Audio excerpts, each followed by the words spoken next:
Last hour I was giving you the beginning of a foundation for the nations. На прошлом часу я начал вам рассказывать об основании библейском для народов. They're rooted in God's purposes. Причиной появления нации, то есть нации появились не сами по себе, они являются, произошли как результат исполнения Божьей цели. In other words, all of the nations are part of a plan, a big plan that God has. Иными словами, все народы являются частью великого плана, который есть у Бога. Secondly, we said that the nations came about not because man decided to form nations. Во-вторых, мы сказали, что нации появились не потому, что люди решили их создать, But as a result of the judgment at Babel, where God scattered the peoples, and that brought about the nations. но в результате суда у Вавилонской башни, когда Бог рассеял народы, и так они, в общем-то, и появились. Not sure what happened there. But this is based on what we have in the book of Acts. Но это утверждение основано на том, что мы читаем в книге Деяний. And we've looked at this passage in Acts chapter 17. И мы уже смотрели на этот отрывок в Деяниях 17 главе. And you remember from that passage, Paul is giving us a philosophy of history. И вы помните, да, в этом отрывке апостол Павел показывает нам философию истории. And the nations trace their roots back to one man, which is different from the secular view. Все народы ведут свой отсчет от одного человека, от одной крови, что отличается от светского мировоззрения. So that's what the book of Genesis teaches. Every nation of mankind comes from Adam. Это то, чему учит нас книга Бытие. Все народы, все человечество произошли от одного человека, от Адама. Сергей? А вы можете дать основание сейчас или позже по поводу, как возникло правительство, управление этим? So can you give maybe later the biblical foundation for government and how it had been established? I can give you that. I didn't include it, but Ну, I я can include it later. не включал этого в курс, но я могу включить позже. If we have time, I can go back to that. И если мы будем, у нас будет время, я вернусь к этому. Yeah, that's part of the purpose of nations, God establishing human government. Но это часть вот цели наций, цели народов. Среди народов Бог установил вот это человеческое правительство. If we had more time, I would have given you a foundation for government when we talked about Noah.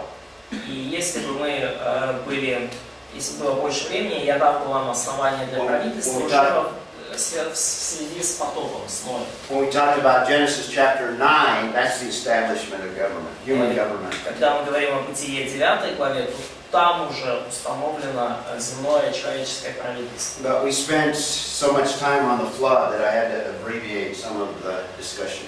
Но мы столько времени потратили, изучая, собственно, потоп, что я немножко урезал это. But notice in Acts chapter 17, Но обратите внимание, в 17 главе Деяний, notice verse 27, I don't know if it's cut off there. посмотрите, вот здесь 27 стих, тут обрезано 27 стих.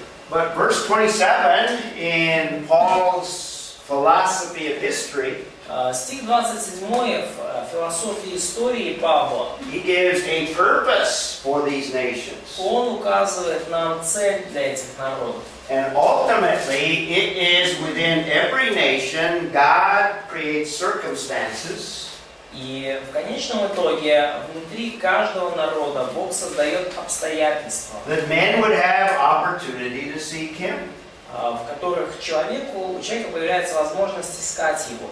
This is the main purpose that God has for the nations, that people would have opportunity to seek Him. И это цель Бога для народов, чтобы у людей была возможность искать Его. And if we have more time, I could talk about there's a problem with man seeking God. И если будет время, поговорим о проблемах, которые возникают, когда люди ищут Бога. The problem is the depravity of man. Проблема в человеческой испорченности. But it's not because God has not provided opportunity in all nations. Проблема не в том, что Бог не дает возможности для людей найти Его в любом народе. Even nations that have been atheistic and attempted to even eliminate God. И даже народы, которые, казалось, были совершенно атеистическими и пытались устранить Бога. Like the USSR. Как, например, бывший Советский Союз. Tried to suppress churches and the work of God. Там, где правительство откровенно пыталось подавить церкви и Божий труд. USSR failed and God brought them down. Советский Союз пал, и Бог просто вернул церкви на место. So God has a plan and a purpose for the nations. И поэтому у Бога есть цель, у Бога есть план для народов. But just like all of creation is under the sovereign hand and sovereign will of God. Но, как и все сотворение, народы находятся во власти, в суверенной власти Бога. So all of the nations, based on that Acts passage, are under the sovereign control of God. И да, значит, здесь в третьем, тут не очень точно переведено, все нации под суверенным контролем Бога. Они не независимы, они не суверенны сами по It is себе. God that determines their appointed times and boundaries of their habitation. Бог установил для них предопределенные времена и пределы их обитания. That's also in Acts chapter 17. Это также в Деяниях 17 главе мы видим. So all nations are under the sovereign will of God. И потому все нации находятся под суверенным контролем Бога. Вот здесь. So number 4, you can include what we just discussed on Acts chapter 17, the purpose to seek God.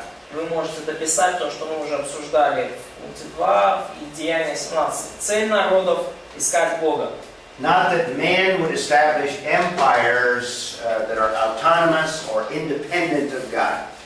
И речь совершенно не о том, что человек устанавливает автономные империи, отделенные, независимо от Бога. So God often blesses nations that provide freedom of worship, freedom of religion. И потому Бог часто благословляет те нации, которые обеспечивают свободу поклонения, свободу для религии, для веры. God blessed the country that I come from. И Бог благословил страну, из которой я приехал. Mainly because the founders built into the Constitution a strong attitude towards God. И в основном это благословение пришло потому, что основатели нации встроили в Конституцию очень сильный вот этот вот компонент библейский, то есть сильное вот это вот стремление к Богу. One of the most important provisions of our Constitution is freedom of religion. И одно из самых замечательных достижений нашей Конституции – это свобода вероисповедания. The founders of my country, most of them were committed Christians that believed in the Bible. И большинство людей, стоявших у истоков моей страны, были посвященными христианами, которые верили в Библию. And it's because of them, not because of Americans being superior or better than any other peoples. И благодаря им, и не потому, что американцы в чем-то превосходят или чем-то лучше остальных народов, But because those early founders saw how important it was to promote the purposes of God. но и вот мы видим на примере вот этих отцов-основателей Америки, насколько важна вот эта цель – искать Бога. So God now is going to work through an individual to produce a nation for himself. И теперь Бог будет трудиться через одного человека конкретного, чтобы создать нацию для себя самого. And that story begins in Genesis chapter 11, but we'll look at chapter 12. Ну и вообще история Авраама начинается в 11 главе Бытия уже, но мы посмотрим на 12. So God is rejecting the world system, not nations, but the world system that rejects him. И так, Бог отвергает мировую, Not nations да, per Бог se, отвергает не нации, Но Бог отвергает мировую систему, которая отвергает Его. But he does reject the world system that organizes against him. То есть Он отвергает мирскую систему, которая организовалась против Бога. And what's implied in the selection of Abraham is a biblical concept that we call election. И что подразумевается в избрании Авраама, это вот как раз-таки божественная это концепция избрания. Now, in this context, I am looking at this doctrine of election in a broad sense. И в данном контексте я рассматриваю доктрину избрания в широком смысле слова. Not simply the doctrine of election as it's taught in the New Testament.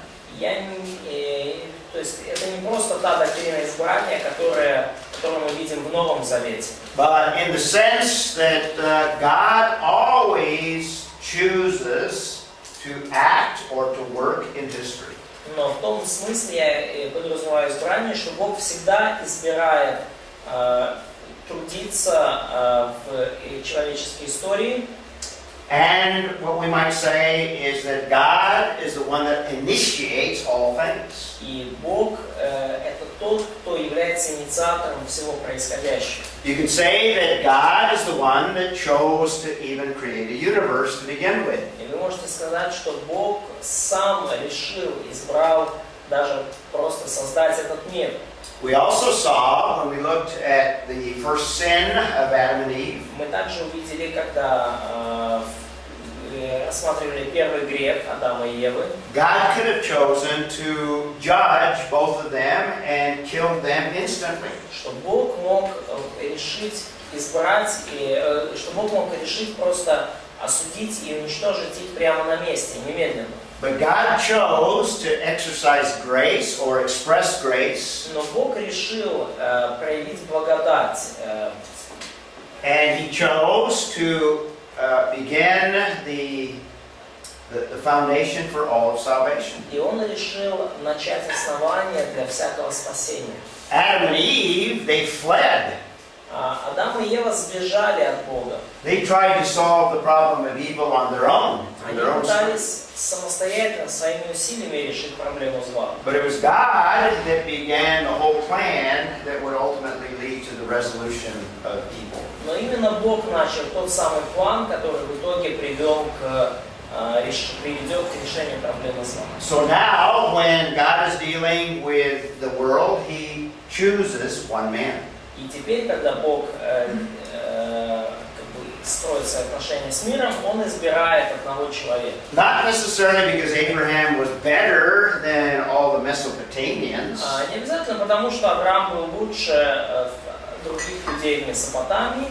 Because election doesn't depend on the object that is being chosen. Потому что избрание не зависит от того или от того, кто или что было избрано. Election depends on the choices and plan that God implements. Избрание зависит от решения и плана Божьего, который тот исполняет. And Abraham simply is the object of God's choice. И Авраам это просто объект избрания божественного. So the story of Abraham is the story of God choosing one man out of all of the nations. И история Авраама это история одного человека, которого Бог избрал из всех народов. And God is going to make many provisions and blessings for Abraham. И Бог даст много благословения Аврааму и многим его обеспечит. So let's look at chapter 12 and read what God initiates with Abraham. И давайте откроем 12 главу и прочитаем, что же Бог начал с Авраамом. Можно вопрос? Question. Получается, до Авраама были все язычники, да? So, before Abraham we had the whole world of Gentiles. Yes. Yeah. После потопа, да? Even Abraham was a Gentile. Даже Авраам был язычник. Ну да, да. А евреи So what do you mean by Gentile? Non-Jewish. Не еврей. Не было, что ли? The word Gentile in the Hebrew, do you know what the Hebrew word is? Ну, вы знаете, как слово язычник вообще на еврейском буквально переводится? Гой. Goyim. Goyim. Gentiles or nations, same word. Same word. Да, то есть язычники или народы, то есть одно и то же слово You будет. know the Greek word? А греческое слово знаете? Ethnoi or ethnos. Этнос. Gentile or nations, you can translate it either. То же самое And язычники. usually in the context it refers to non-Jewish nations. И обычно в данном контексте оно используется именно как нееврейские народы. But Abraham is just another one from the nations that God chooses. Но Бог просто, Авраам это просто еще, просто один из людей в народе, тот человек, которого избрал. А еще маленький вопрос. Евреи начали называться от этого Вера, да? Вера. В 11 главе. So, one more question. Did a name for Jews or евреи started from Ever? Yes, the Hebrew name Eber, from Eber. Да, и вот, ну, имя еврея это от Евера. And the word Jew came much later. Ну, а слово Jew.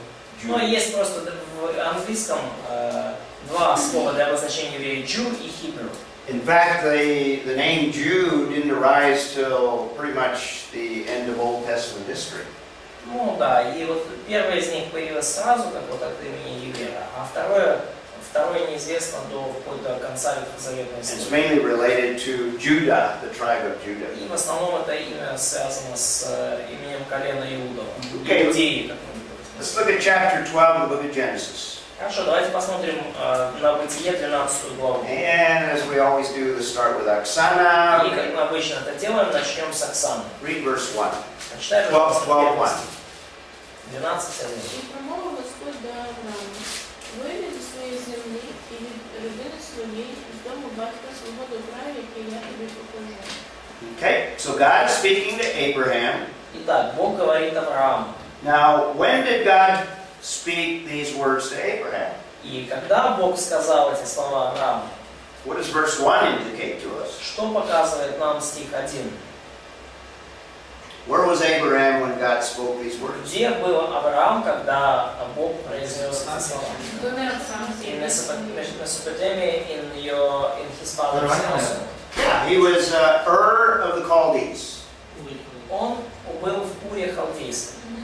So this is probably the initial message that God gave to Abraham. Скорее всего, это вот изначальное послание, которое Бог дал Аврааму. So he's to depart from his country, he's going to leave his relatives. И ему нужно покинуть свою страну, покинуть своих родственников.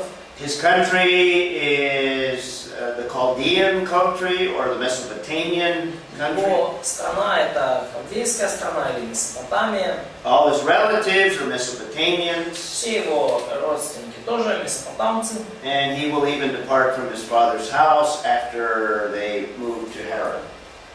И он даже покинет дом отца своего, когда они переедут в Харон. Now in chapter 11, verses 27 through the end of the chapter, И в главе 11, с 27 стиха и до конца главы, we have a little bit of that background. We won't read it.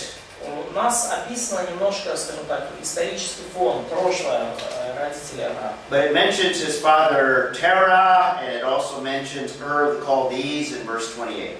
Но также вот упоминается отец Авраама Фара и Ур Халдейский в 28 стихе. And at this point, before Abraham leaves, he doesn't know where God is sending him. И на этот момент, когда Авраам покидает дом отца своего и страну, он еще не знает, куда его Бог посылает. Now in verse 2, we have what God is going to do for Abraham. И в стихе 2 мы видим, что Бог собирается сделать для Авраама. Galia, you want to read verse 2? Галя, прочитай, пожалуйста, 2 стих. І народом великим тебе я чиню, і поблагословлю я тебе і звеличу ім'я твоє, і будеш ти благословенням.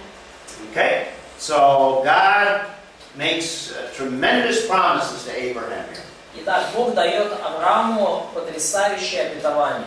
What is one of the first things God's going to do, or says that He's going to do? Какая одна из первых вещей, которые Господь говорит, что Он сделает? People, nation. A nation, and He's going to bless him. И во-вторых, да, Он также будет благословить его. He's going to make his name great.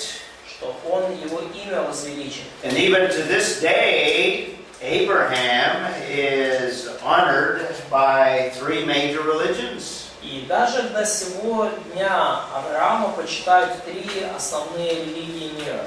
Abraham obviously is honored amongst all Jewish people, Авраама, очевидно, почитают все евреи, but he's also honored by believers in Jesus Christ, the но church. также его почитают верующие в Иисуса Христа, церковь.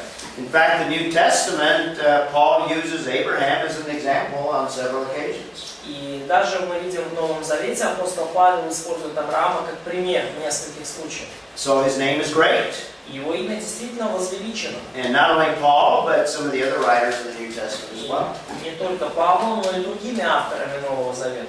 What's the third major religion? So Judaism, Christianity, honor Abraham. И какая третья мировая религия? Мы видим, что Islam. иудаизм, христианство и ислам также почитают Авраама. Now Islam distorts the story of Abraham. Но ислам исказил историю Авраама, So God made his name great, но тем не менее Бог возвеличил его имя. and God created a nation, the nation of Israel, И Бог сотворил народ израильский. and Abraham was blessed. И Авраам был благословлен. And verse 2 says that Abraham will be a blessing to everyone he contacts with. И стих 2 говорит также, что Авраам будет благословением всем, с кем он будет пересекаться.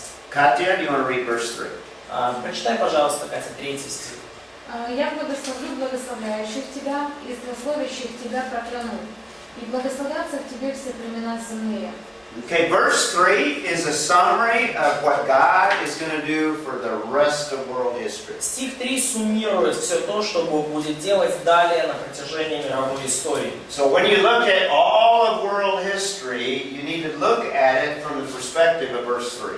И когда вы смотрите на всю оставшуюся мировую историю, вы должны смотреть на нее как с точки зрения вот этого 3 стиха. And you can see from world history, the nations that have blessed the nation of Israel, God has blessed them. И вы увидите на протяжении всей истории, те народы, которые благословляли израильский народ, Бог благословлял их. Again, the founders of my country recognized this verse. И опять же, основатели моей страны, они принимали во внимание этот стих. And they made a huge commitment to the nation of Israel throughout our history, or the Jewish people. И в течение всей истории американской Америка посвятила себя, сделала серьезное посвящение евреям и еврейскому народу. In fact, a lot of Jewish people immigrated to the United States, И на самом деле очень много евреев эмигрировали в Соединенные Штаты, even before World War II. даже до Второй мировой войны. And my country has always supported the nation of Israel. И моя страна всегда поддерживала нацию Израиля. Right now, we have a president that is not supporting Israel. И прямо сейчас во главе Америки президент, который не поддерживает Израиль. If he prevails, there's going to be trouble for my country. И если он будет продолжать в том же духе и последователи его, то мою страну ждут беды. This is what this verse promises. Это то, что обещает этот стих. And this is the history of all of the nations. Это история всех наций. God allows them to prosper in some cases. Бог позволяет им процветать в определенных случаях. But if they are anti-Semitic, eventually they fall. Но если они проявляют антисемитизм, то в итоге они падают. So this is one of the most important verses of all of Scripture. И вот это один из самых важных стихов во всем Писании. Because it gives us a summary of how God is going to deal with the nations for the rest of world history. Потому что он суммирует то, как Бог будет действовать среди народов на протяжении оставшейся мировой истории. So nations will be blessed or nations will be cursed depending on how they treat Abraham and how they treat the Jewish people. И нации будут испытывать благословение или проклятие в зависимости от того, как они будут относиться к Аврааму и его потомкам. The last part of verse 3 is extremely important as well. И последняя часть 3 стиха также крайне важна. In you all the families of the earth shall be blessed. И благословятся в тебе все племена земные. And that is fulfilled in the New Testament. И мы видим исполнение этого обетования в Новом Завете. Jesus Christ fulfilled part of Genesis 12:3. Иисус Христос исполнил часть вот эту Бытия 12 глава 3 стих. Turn to the book of Galatians, chapter 3. Пожалуйста, 3 главу послания Галатам. And I want you to notice some things here. И я хочу, чтобы вы здесь обратили внимание на некоторые вещи. Galatians chapter 3, and Sergey. Галатам 3 глава, Сергей. Let's begin reading in verse 6. This is Paul explaining how Abraham is a blessing. Начнем читать 6 стиха. Здесь Павел объясняет, каким образом Авраам стал благословением для всех. Verse 6. Так Авраам поверил Богу, и это гнилось ему в праведность. Позначит же, что верующие суть сыны Авраама. И Писание, провидя, что Бог по вере оправдает язычников, предвозвестило Аврааму: тебе благословятся все народы. Итак, верующие благословляются с верным Авраамом. Okay, stop at verse 8. Is that where you at? Да, на 8 стихе остановимся. Did you read through verse 8? Yeah, he even read verse 9. Okay. You read 9 too? Okay. Notice a couple of things there. First of all, it talks about when Abraham believed God and was justified or received righteousness. И обратите внимание на несколько моментов. Во-первых, когда Авраам поверил Богу, это отменилось ему в праведность. Now, Abraham is applying the same principle to believers in the New Testament. Paul. Yeah. Да, и Павел, мы видим, применяет тот же принцип к верующим Нового Завета. And what he's saying is that Genesis 12:3 is fulfilled when believers believe in Jesus Christ. И что он говорит, что Бытие 12:3 исполнилось, когда когда верующий поверил в Иисуса Христа. And notice it says that God would justify Gentiles. И обратите внимание также, что Бог планирует оправдать и язычников In тоже. other words, the gospel is available to people from any nation. Иными словами, Евангелие доступно людям из любого народа. But it's through faith. Но это все по вере. And it even says that the gospel was preached beforehand to Abraham. И даже говорится о том, что изначально Евангелие было проповедано Аврааму. And he quotes out of Genesis 12:3. И он цитирует из как раз таки Бытие 12 главы 3 стих. It's through the gospel of Jesus Christ that God is blessing all the nations. И потому Евангелием Иисуса Христа также является то, что Бог будет благословлять все народы. You Ukrainians are blessed as a result of Jesus Christ. Вы, украинцы, благословлены в результате того, что сделал Иисус Христос. And through Jesus Christ, God is fulfilling Genesis 12:3 in the life of you Ukrainians. И через Иисуса Христа Бог исполнил Бытие 12 главу 3 стих в жизни украинского народа. You see how all of the nations have been blessed in Jesus Christ. Видите ли вы, как все нации были, все народы были благословлены в Иисусе Христе? And this is partially fulfilled in what Jesus accomplished. И это частично исполнилось в том, что сделал, чего достиг Иисус. В чем заключается это благословение? Это как спасение или что? So what this blessing is all about? Is it about salvation? Is it about what it's all about? What this Which- blessing look like for nations? The blessings? Well, just trace it historically. Ну просто вот проследи историю. You can see in the life of Abraham how God used Abraham to bless the peoples that he came into contact with. И ты видишь в истории Авраама, как он являлся благословением для тех людей, с которыми он сталкивался. For example, Abraham delivered Lot and his family and even the city of Sodom from the armies from the east. То есть, например, Авраам освободил Лота и его семью и даже город Содом от армии с востока. So it can take a military form of deliverance from a military situation. И вот это благословение может приобретать военную такую окраску, то есть избавление от какой-то военной ситуации. But it can take other forms as well. It can take prosperity. И также оно может принимать другие формы, форму материального благосостояния, процветания. God blessed Abraham with many servants and many herds. Бог благословил Авраама множеством рабов и множеством стад. And you also see that some of those people in the life of Abraham that opposed him, God opposed them. И мы видим, что вот некоторые люди в жизни Авраама, которые ему противостояли, Бог противостал им. So in the Old Testament, it can take a more material form, И в Ветхом Завете это все принимало более такую материальную форму. but it ultimately was designed to be the blessing of salvation itself, which is primarily spiritual. Но, конечно же, конечной целью вот этого замысла было спасение само по себе, и мы подразумеваем в первую очередь духовное спасение. То есть то благословение через Христа, это, конечно, духовное благословение, то есть спасение, правильно? So, blessings through Christ is primarily spiritual blessing. Yeah. Salvation. Да, спасение. That's the context of Galatians 3. Это контекст Галатам 3 главы. But the point I'm making is Paul ties it to Genesis 12:3. Но что я хочу донести до вас, что Павел связывает вот это вот обетование с Бытием 12. There's another way that God has blessed all peoples through the descendants of Abraham. И есть другой путь, как Бог благословил все народы через потомков Авраама. It's through Abraham that we have the scriptures, or through the Jewish people that we have the scriptures, the nation of Israel. Потому что через евреев у нас есть Писание, через израильский народ.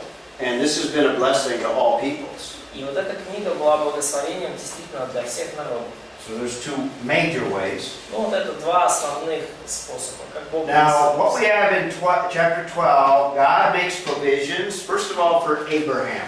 И что мы видим в 12 главе, что Бог обеспечивает всем необходимым, в первую очередь Авраама. God provided a blessing. He said that He would create a nation, Бог обеспечил Аврааму благословение, Он пообещал ему, что создаст через него народ, and that God would protect him. и что Бог защитит его. There's also provisions for the future nation. И также есть обеспечение для будущих наций. Israel will ultimately be a nation. И Израиль в итоге станет такой нацией. And the promise also includes all of the nations. Но обетование включает все остальные народы. And all of the nations can expect blessing through Abraham and the Jewish people. И все народы могут ожидать благословения через Авраама и через еврейский народ. So geographically, this is the Mesopotamian valley, И географически вот эта долина Месопотамская, present-day Iraq, это современная территория Ирака. and Ur of the Chaldees is close to the Persian Gulf. That's not shown on the map there. И Ур Халдейский, он здесь вот уже ближе к персидским территориям, он тут почти еле-еле показан. In fact, Ur just barely made the... Вот Ур здесь, вот почти в углу доски. And in Genesis 11, Abraham, he didn't know where God was sending him. God sent him in this direction. И в Бытие 11 главе мы знаем, что Авраам не знает, куда его Бог посылает, и он его посылает вот в том направлении. And he ends up in Haran until Terah dies. И Авраам находился в Харане до тех пор, пока фараон не умер. And then after that, we're going to see in chapter 12. И после этого мы видим в 12 главе. In fact, let's read on. Masha, do you want to read verse 4, back in Genesis chapter 4 through 6. Маша, прочитай, пожалуйста, с 12 главы, с 4 по 6 стих. И пошел Авраам, как сказал ему Господь, и с ним пошел Лот. Авраам был... Notice he's departing from Haran. То есть он выходит из Харана.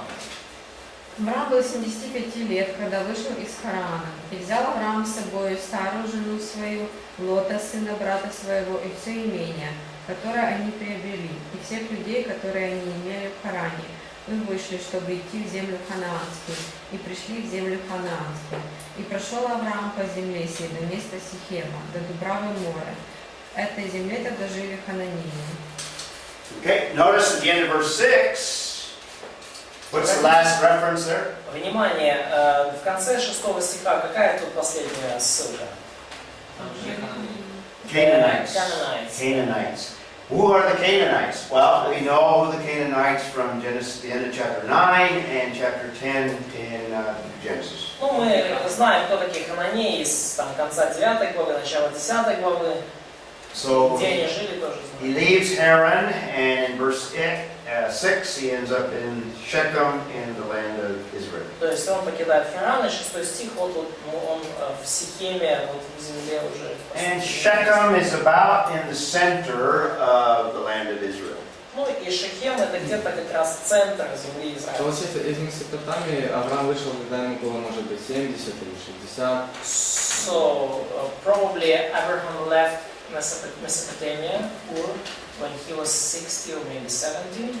Well, the text tells us that he was 75. No, he was 75 when he left. Yeah. When Yeah. he left Mesopotamia. We don't have the time frame. Не знаю. Просто мы не знаем. Мы не знаем. 75 from here to... Ну, вот в 75 он вышел из Харана в Халдею. How come he Не didn't в Халдею, go? прошу прощения, в землю хранится. How come he doesn't go this way? Как так получилось, почему он не пошел вот по этому пути? Пустыня. Desert. Yep. Desert. So, if you want to put it on a timeline, И если вы поместите эти события на временную диаграмму, remember I said Noah dies a year before Abraham is born? помните, я говорил вам, что Ной умер за год до рождения Авраама. So if you project that line up to Abraham, there's a year gap То есть, between... если вы проведете эту линию, то как раз будет зазор год длиной. So Abraham is born in Ur, probably, in 2135. И Авраам родился, скорее всего, где-то в 2135 году. And he leaves Haran, if you figure 75 years. И вот он покидает Харан, если вы отсчитаете 75 лет, And it'd be 2060. в I think, quite sure. 2060 году до нашей эры. Okay.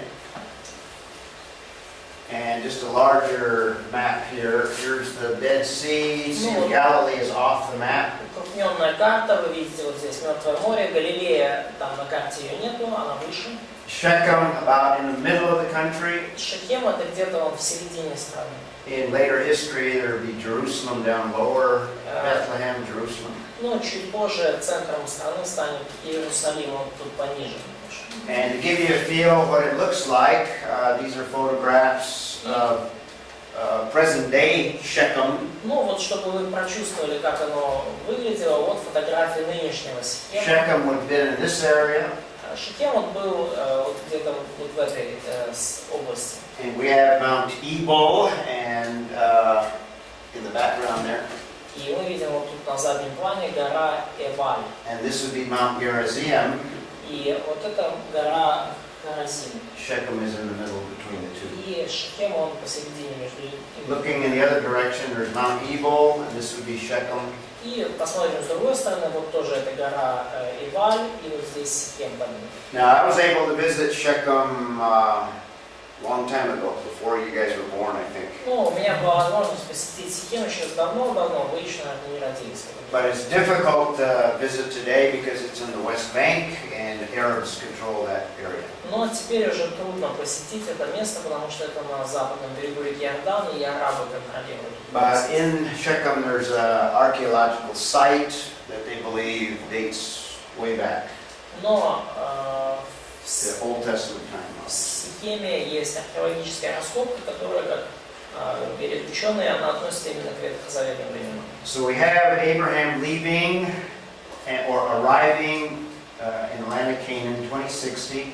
И мы видим, что Авраам приходит в вот эту ханаанскую землю в And in 2060. 2036, we have an important covenant. И в 2036 мы видим, что заключается очень важный завет. Now in chapter 12, this is just a promise that God gives to Abraham. И в главе 12 это просто обетование, мы видим, которое Бог дает Аврааму. In chapter 15, God enters into a covenant and makes these provisions into a covenant. Но в главе 15 Бог вступает в завет и обеспечивает вот все необходимое для завета. So, our first implication, we saw that God rejects the world system. Итак, мы видели наш первый вывод, что Бог отверг мирскую систему. And God does a work of election in choosing one man out of the И nations. Бог совершил тут избрание, выбрав одного человека из всех народов. And thirdly, God is going to enter into a covenant. Что Бог вступает в завет. And just to remind you, we talked about covenants, berit. И я просто напоминаю вам, мы уже говорили о завете, берит. We talked about covenants with Noah. Мы говорили о завете с Ноем. So let me review a little bit of covenants. И давайте я просто сделаю небольшой обзор снова завета. First of all, what is a covenant? You remember? We asked you. Во-первых, что такое завет? Вы помните, я спрашивал. What's number one here? Что такое завет? Contract. It's a contract. Or treaty. In other words, or treaty, it's a contract, but it's legally binding. То есть это юридически составленный контракт. A legal document that has the law behind it. То есть Legal document. это юридический документ, за которым стоит какой-то It's a закон. contract or a treaty.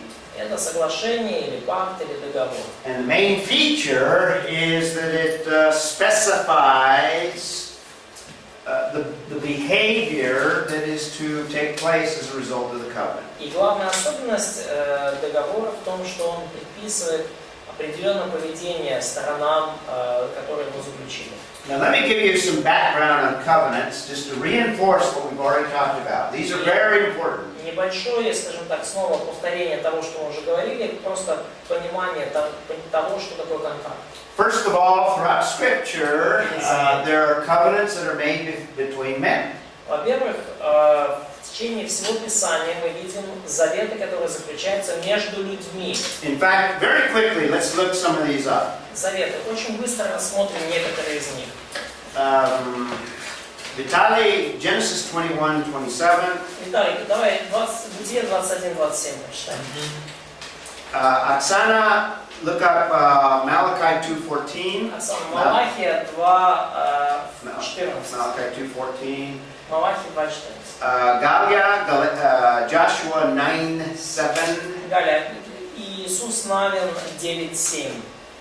Katya, look up Deuteronomy 7:2. Катя, Второзаконие 7:2. Okay. First of all, 21, this is between men. Genesis 21. I thought this was not translated. It's not translated. Ну, первый завет между людьми или между мужчинами. Бытие 21-27. 21:27. Авраам привел овец и крупный скот и дал Авимелеху, и они заключили союз. Okay, between who? Между кем? Who are the parties to that covenant? Кто были участники стороны контракта? Abraham and Amalek. Абимелех. I was reading some passages this morning about David. И я читал сегодня утром некоторые тексты касательно Давида. And in 1 Samuel, David and Jonathan entered into a covenant, into a contract. Кстати, вот в первом царстве мы видим, что Давид и Иоаннафан вступили вот в такой завет или контракт. So there's a lot of examples in Scripture of covenants between one man and another man. И потому много таких примеров в Писании, когда двое мужчин вступают в союз. Oksana, Malachi 2:14. Оксана, Малахия 2:14. Малахия 2:14. А ви ще їм говорите за що? За те, що не свідчив Господь між тобою і жоною юнаста твого, який ти невірність вчинив, а вона ж твоя подруга, і дружина умови твоєї. Okay, what kind of contract's that one? А какого рода контракт или договор здесь? Marriage covenant. To individuals, but now it's a marriage contract. Да, то есть опять же два человека, но это уже брачный завет. Legally binding. То есть юридически скрепленный, юридически составленный. That's a contract. И это контракт. And Joshua 9:7. Иисуса Навина 9:7. І сказали Ізраїлю Oh, мужі got it. до хівдеян, може ви сидите поблизу нас, то як ми складемо з вами умову. What's that? Who are the parties to that covenant? Кто здесь участники этого завета? Народ израильский и народ Хивия. People of Israel and Hivites. 2 tribes, Два племени. between tribes. То есть два, да, между двумя племенами. Okay, Deuteronomy 7:2. Katya. Второзаконие 7:20, Катя. 20. 7:2. Deuteronomy 7:2. И предаст их тебе Господь Бог твой, и поразишь их. Тогда предай их заклятию, и не вступай с ними в союз, и не щади их. Who are the parties to that covenant? Кто здесь участники этого завета?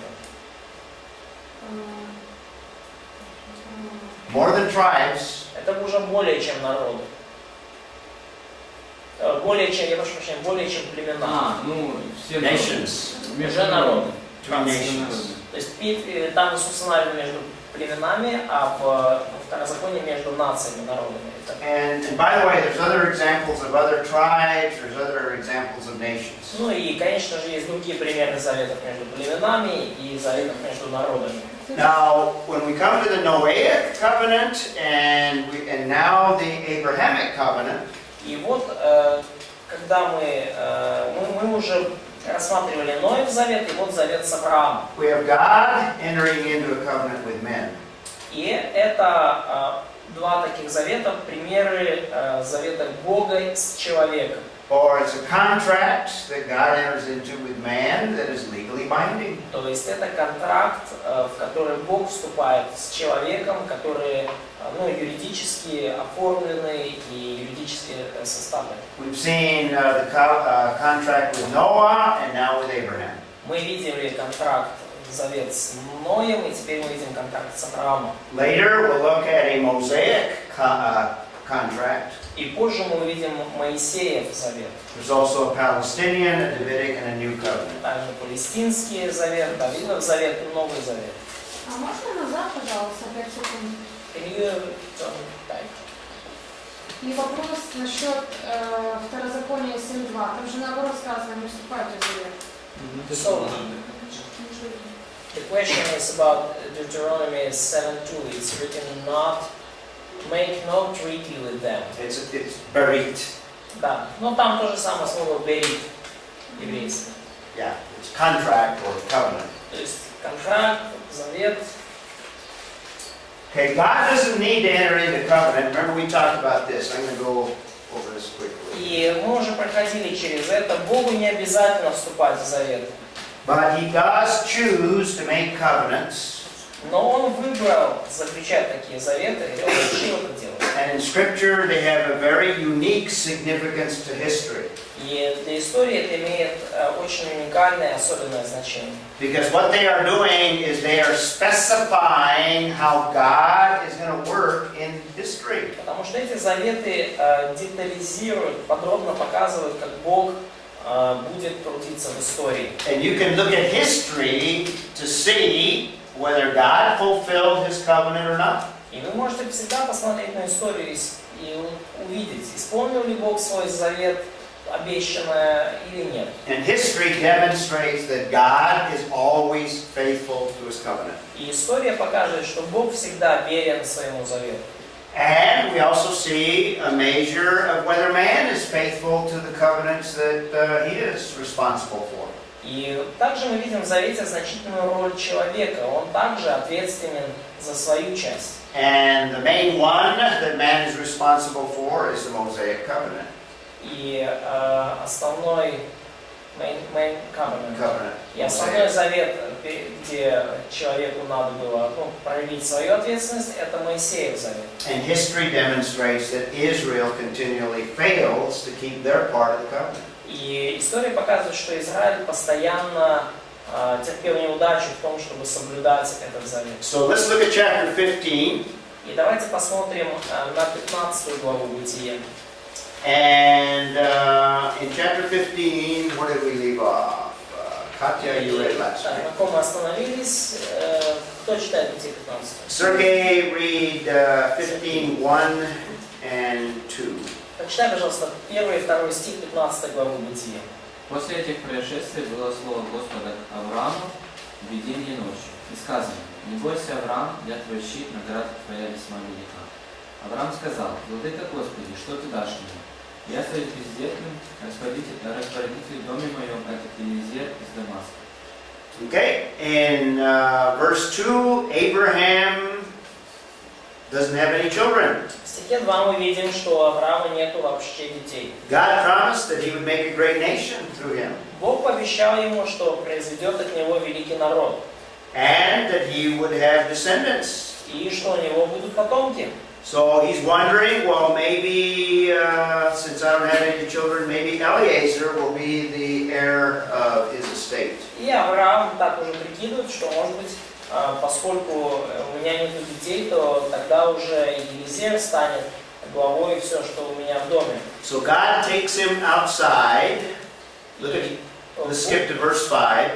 Мы пропустим и до стиха 5. Мы видим, что Бог выводит его. Masha, read 5 and 6. In fact, 6 is very important.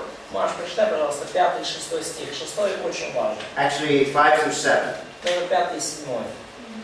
И вывел его вон и сказал: посмотри на небо и сосчитай звезды, если ты можешь счесть их. И сказал ему: сколько будет у тебя потомков. Авраам поверил Господу, и он менил ему это в праведность. И сказал ему: я Господь, который вывел тебя из Ура Халдейского, чтобы дать тебе землю сию во владение. Okay, notice a couple of things in that passage. Обратите внимание на несколько вещей в этом отрывке. How many descendants will Abraham have? Сколько потомков будет у Авраама? Lots. Много. If you can count the stars, then you can count the descendants. Если можете посчитать звезды на небе, вот тогда, может быть, и потомков сосчитать. So many descendants. Много-много потомков.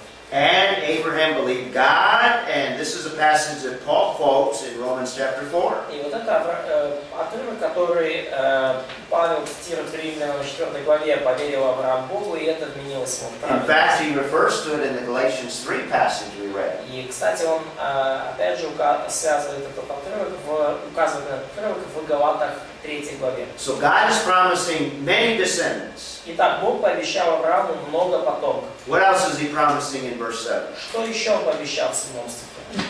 Землю. Heirs. Land. Land. And if you read through, we have a ceremony here where God initiates this covenant. И если вы читаете дальше, то видите здесь определенную церемонию, когда Бог заключает этот контракт. Инициирует и заключает. But essentially, Abraham is asleep and doesn't go through the parts of the animals. Но так случилось, что Авраам уснул и не прошел между вот этими рассеченными частями животных. Only God goes through the parts of the animals, Только Бог прошел через части животных, indicating that this covenant is unconditional. It depends only on God. указывая на то, что этот завет безусловный, он лишь только Бог несет ответственность за его исполнение. It doesn't depend on Abraham, and it doesn't depend on the nation of Israel. То есть этот завет никак не зависит от поведения Авраама или народа израильского. First of all, who are the parties to this covenant? Во-первых, кто здесь участники завета?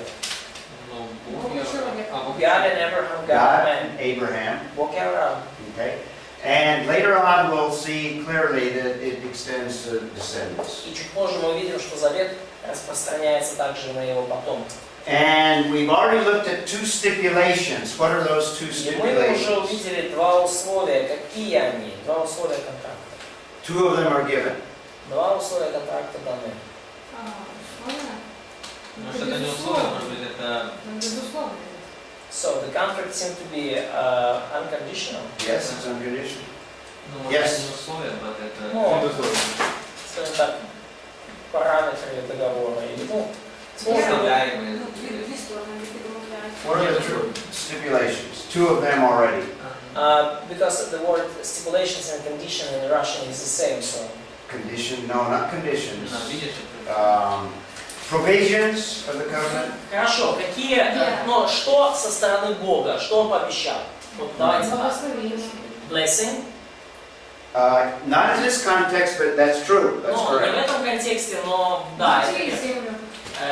Descendants Descendants and and land. land. Yeah. Now skip to verse 18. Пропустите стих 18 и до 18 стиха. And Sergey, read verse 18.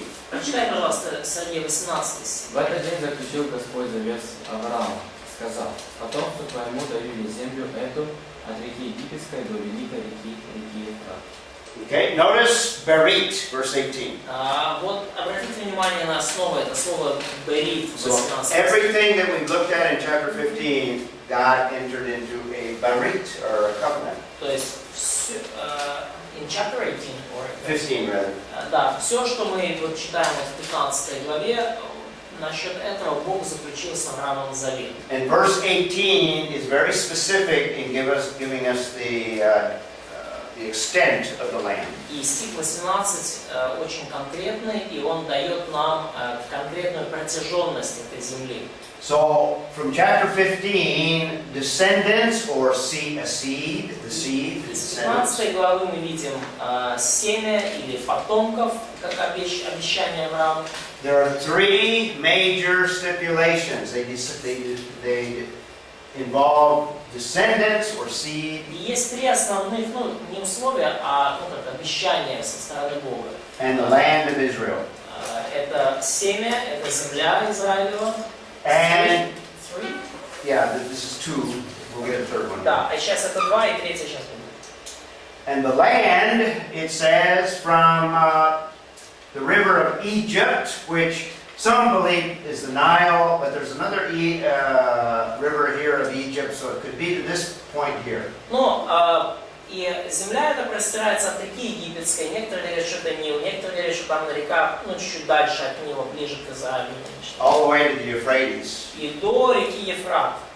Israel has never occupied the entire extent that God promised. И Израиль никогда не занимал всю эту территорию, которую Бог им пообещал. In fact, the furthest that the Israelis have occupied is just a small area in this area here. Earliest?